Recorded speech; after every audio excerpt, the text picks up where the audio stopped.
Hi friends, it's Jim Alfredson here again with the Hammond SkPRO. In this video, we're going to dig into the MonoSynth section and see what this puppy can do.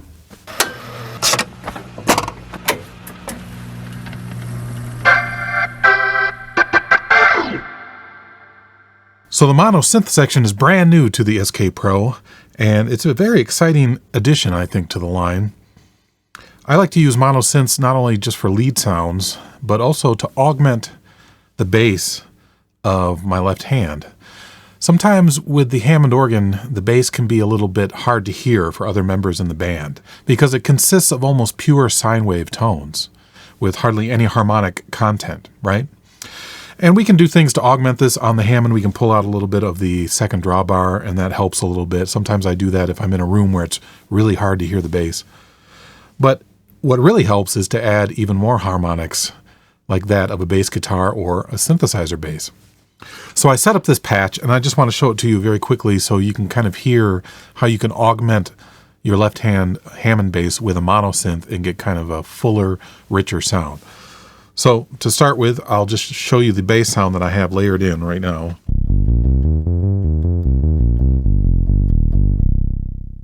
Okay, and here's the organ bass without that.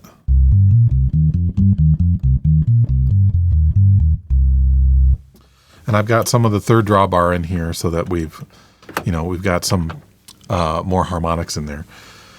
So let me play it without the synth bass first, and you can kind of hear what I'm talking about. So.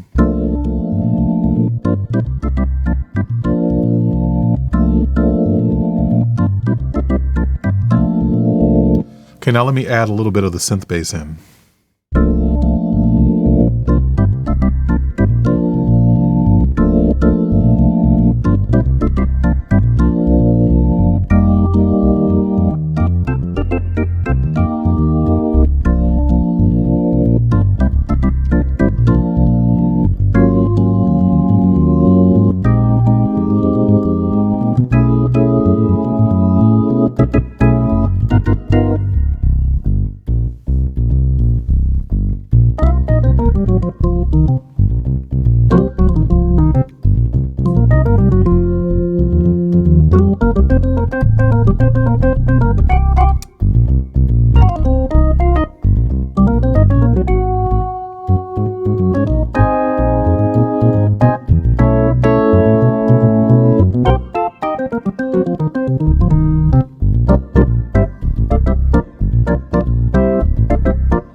So there I think you can hear the deep richness that a monophonic bass can add to your Hammond bass. And I just have it barely filtered in there just a little bit, and it's a very, very rich sound, but without a whole ton of high harmonics. We can open up the filter.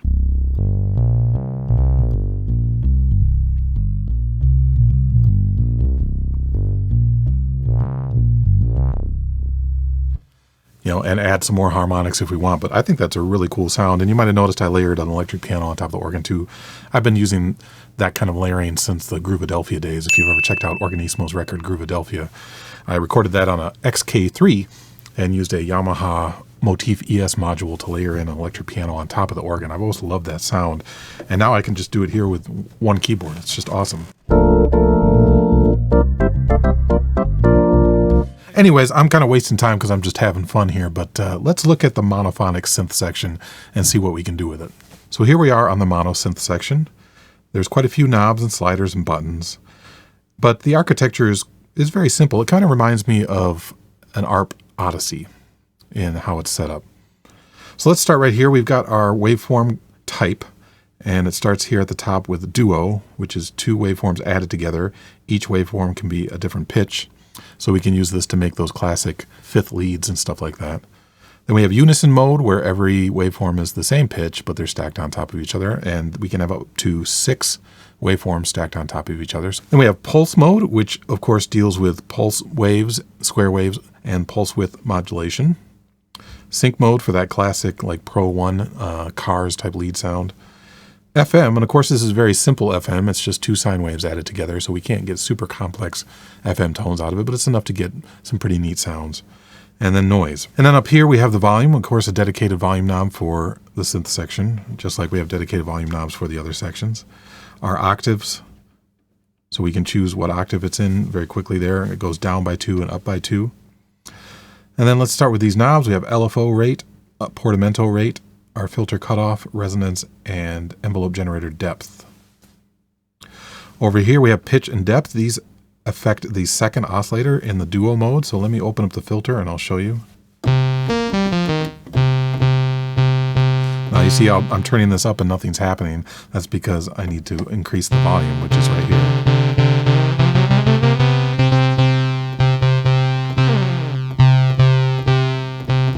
So that's how we turn up the volume of the second waveform. Then we have our pitch and filter envelope. The filter and pitch share an envelope. You can use them at the same time. In other words, this envelope can affect both pitch and filter at the same time, but we don't have separate envelopes for pitch and filter.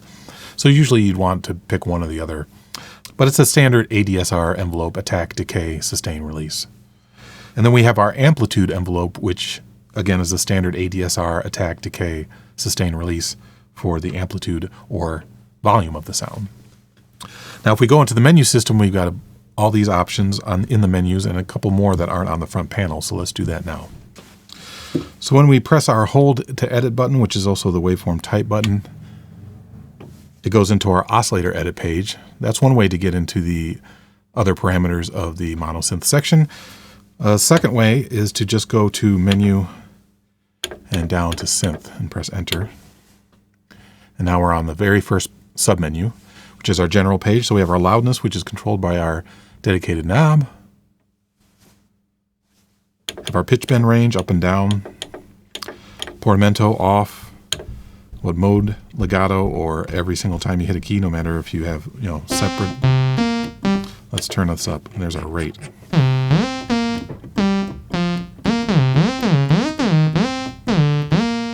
That's if we put it on legato, it'll only trigger when we hold notes over. But if I play staccato, it won't trigger. Right? Then our key priority, we can do auto or last, high or low. What that does is if I have it on high and I'm holding a high note and I press a note below, right now I'm pressing a note below, nothing happens.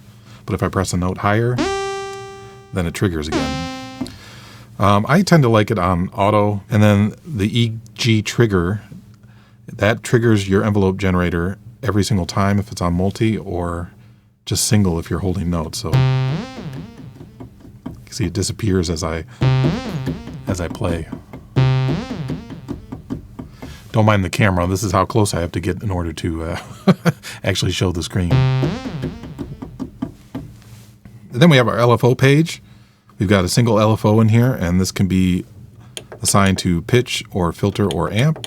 And we have a bunch of different waveforms in here. This is kind of cool. So if I turn up my mod wheel, right now it's obviously assigned to vibrato, and we can change the waveform.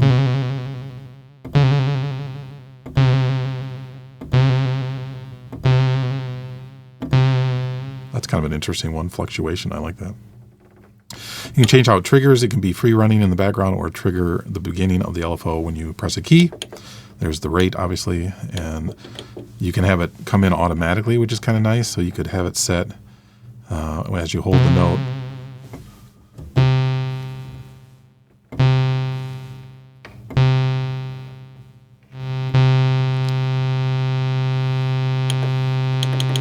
Then it comes in, which is kind of nice. Okay, and here's where we can assign it to the pitch, filter, and amp, the depth, the mod depth, right here. So that's pretty cool. There's our oscillator page again. Right now we're in duo mode, so you can see there's our oscillator 2 pitch, and we can use the slider to change that, or we can use our knob. All right, but I'm changing it. You don't hear anything because I haven't increased the volume, which is the depth slider.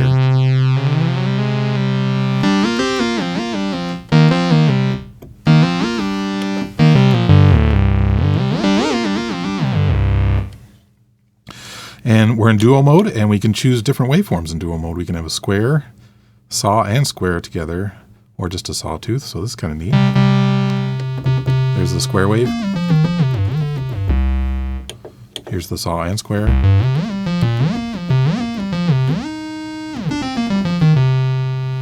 It gives us a lot of flexibility.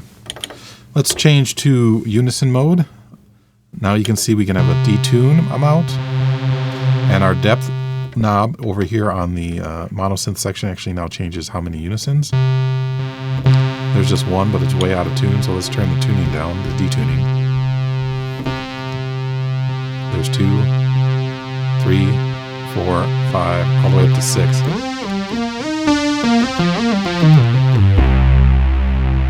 So you can hear we can get a big fat sound pretty easy. And again, it has the same waveforms for oscillator 1 and 2, and the unison wave can be different as well.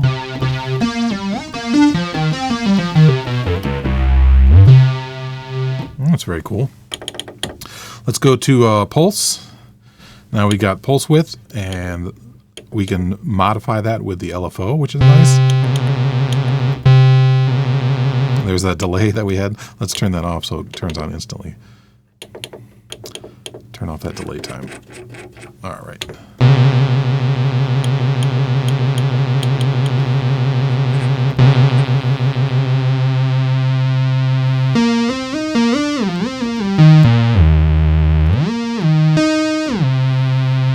Kind of interesting. We can change the pulse width.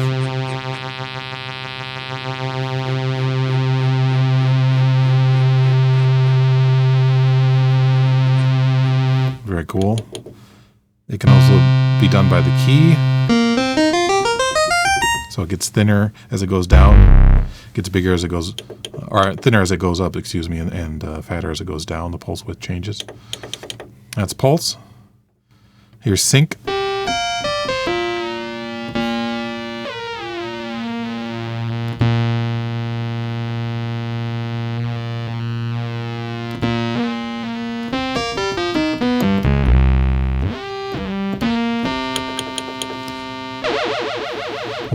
Put it on the LFO, and we'll change the LFO to be a lot slower.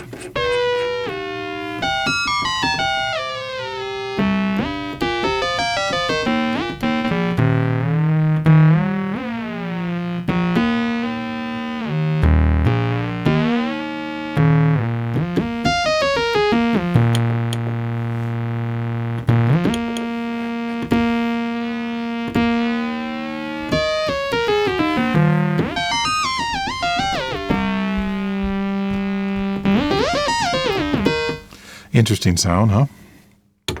And finally, we've got the FM, which is just 2 sine waves again.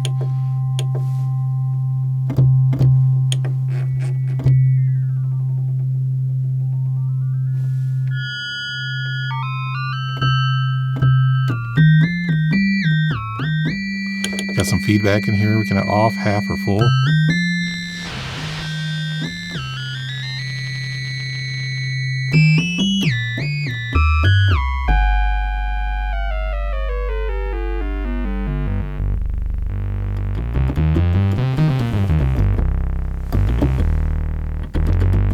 We can get some kind of cool FM basses in that, actually, with just 2 sine waves.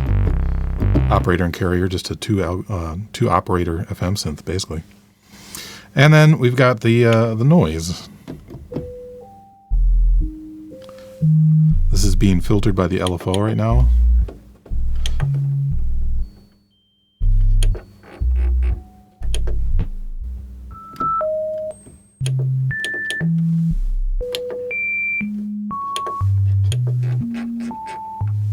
Actually, I don't know what it's doing. Oh,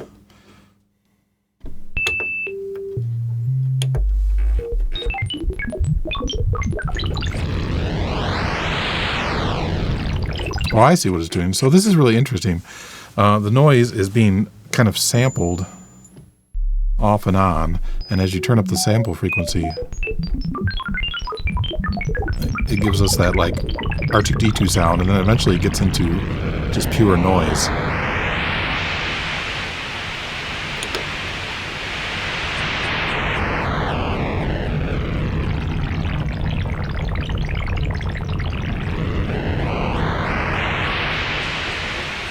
That's really interesting.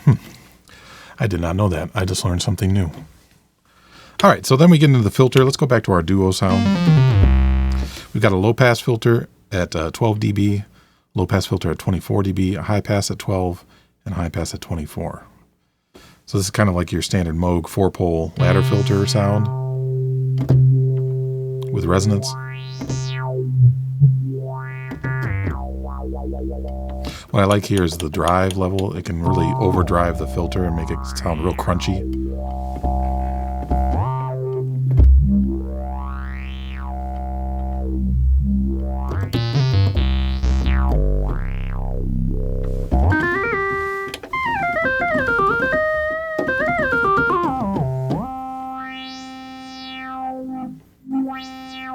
That's very cool. Then we have our pitch and filter EG. This is controlled by the sliders on the front panel. And that handy little graph kind of shows you exactly what's going on.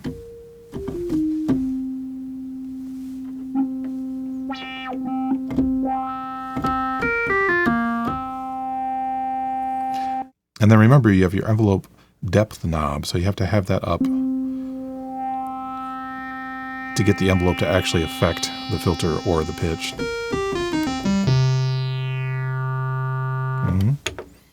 Here's your amplitude, just the overall general volume, and whether it's using velocity or not. These are velocity sensitive. So if you have this all the way up and you play soft, it'll be softer. Hard will be harder. It's hard to hear because my filter. Let's get back to a stock sound here. Something simple. There we go.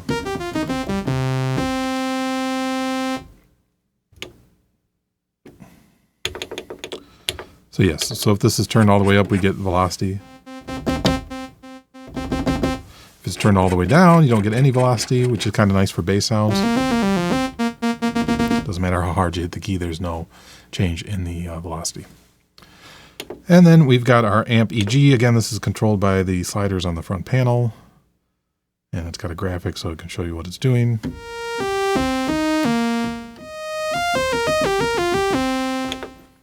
And here's our multi-effects. These are the same as in the other sections. So the first multi-effect has tremolo, wah-wah, ring mod, compressor. The wah-wah can be assigned to touch. It can be assigned to the expression pedal, to an LFO, to an input level. So it's kind of like a Mutron or something, right? So these are kind of neat. And then you've got your overdrive, same overdrive in the other sections. We've covered that before.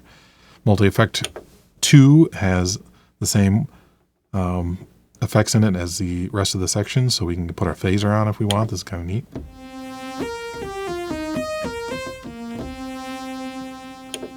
Flanger.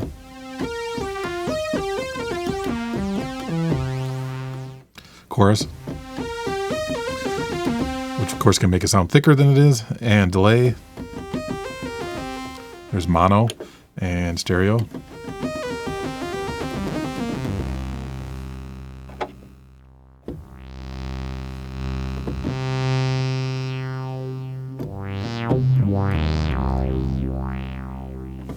Right? And then we have our equalizer for this patch, so we can kind of sculpt it and shape it how we want. So that's the MonoSynth section. You can see it's quite powerful and has a lot of options in it. The factory presets are actually quite good. I'm going to go through a couple of those now so you can hear kind of the range of sounds that they've been able to coax out of this thing. Here's a couple that I made very quickly. Here's a lead sound.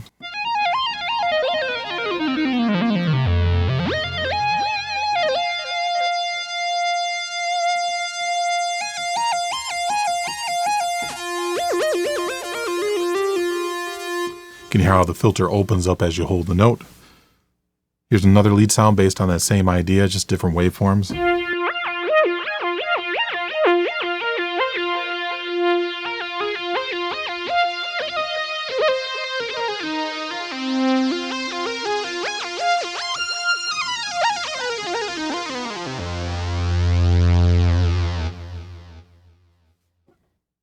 Here's that bass sound that I made for the Hammond.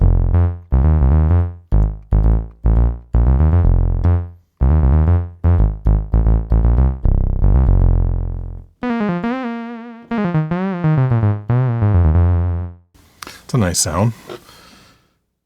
Here's some of the factory sounds. This is a sine lead. It's just a very simple FM sine wave lead.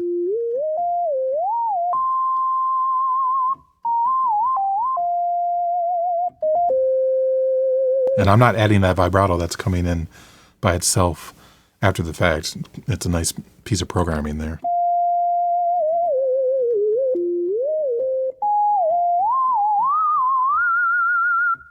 That's cool. The saw lead, this is kind of basic. And this one I think would sound better with some delay on it. So let's do that very quickly. We could just go menu into our synth section, go over to our multi-effect 2, which is where the delays are. Turn that on, turn on delay, right to left.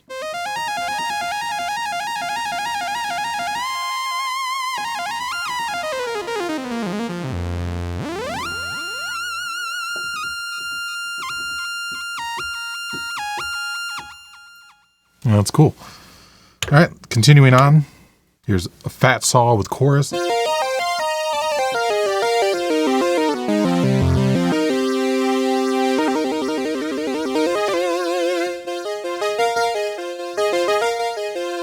like how some of these have velocity and some do not. Wild chorus.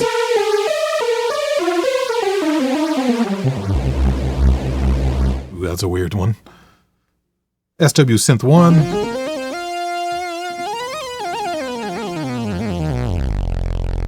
I like that one. It's kind of the same as the other one, but with one of the waveforms tuned an octave down. Again, if we didn't like that, we could change our pitch right here.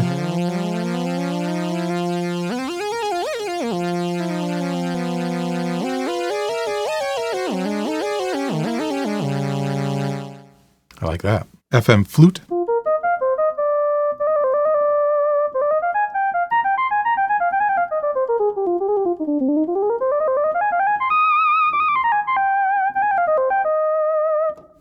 So you can see these are really nice sounds. They've got some bass sounds in here. There was one especially that I liked. Let me find it.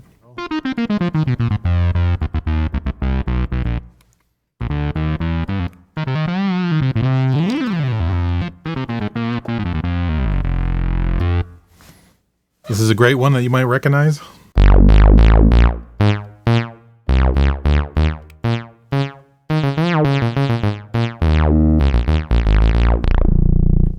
That's why I said it kind of reminds me of an Odyssey. It's got that same kind of setup and architecture of the classic ARP. I just like it a lot.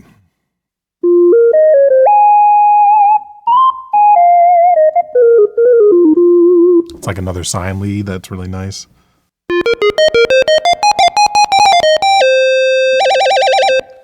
If we turn the portamento off, we can get some video games. You won.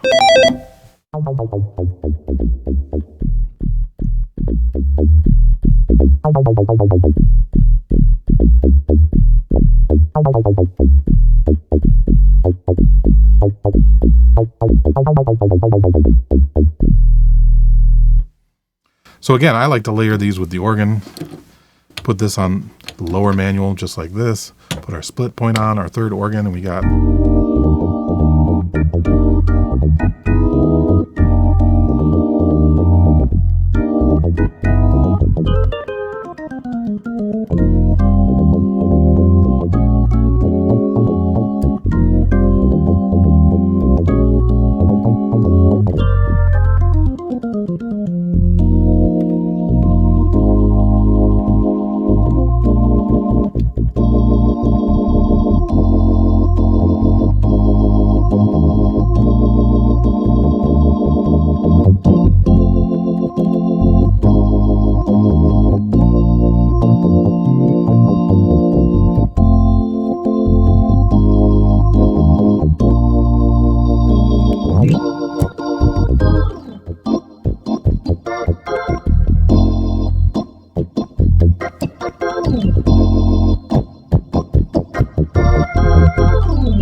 think it's a great addition.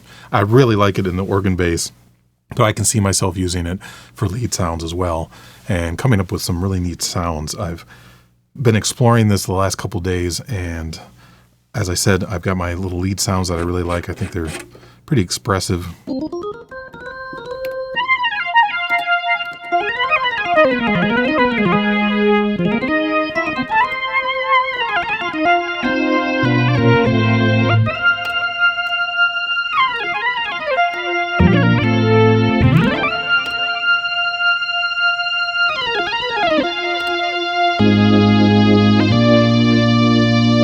See, now there's a why you would want to have the note priority set so that it only triggers the high, because I'm holding that high note, and yet when I press a chord, it's giving me some lower notes. So let's do that real quick.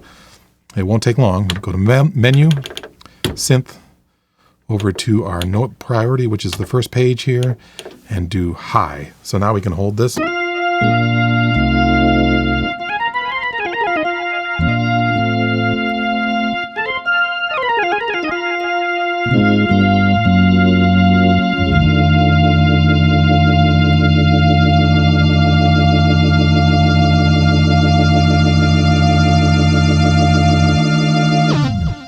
Tell me that isn't awesome. That's a lot of fun. So that's the MonoSynth section. I'm having a blast with it. I can't wait to explore it more and put it into my music. I think it's going to add a new dimension to the Hammond sound. It's a great addition to the SkPRO line. It adds so much more possibilities to your sound. I hope you can kind of see that and understand how excited I am about it. I really am. I think it's going to be so much fun. One of my plans is to take this board and actually put it on top of my SK5 and not only have another manual for organ stuff, but also use it for the pianos and the electric pianos and the strings and the MonoSynth.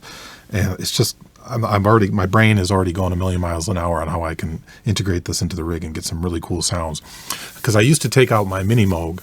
I have a Mini Moog Voyager, and I would MIDI that to the Hammond SK5, so usually on the bass pedals, sometimes on the left hand, and do some synth bass that way. But the Mini Moog's heavy, it's expensive, and I'm almost worried something's going to happen to it at the gig. Some guy's going to come by and bump it off the stand, or dump his drink in it or something.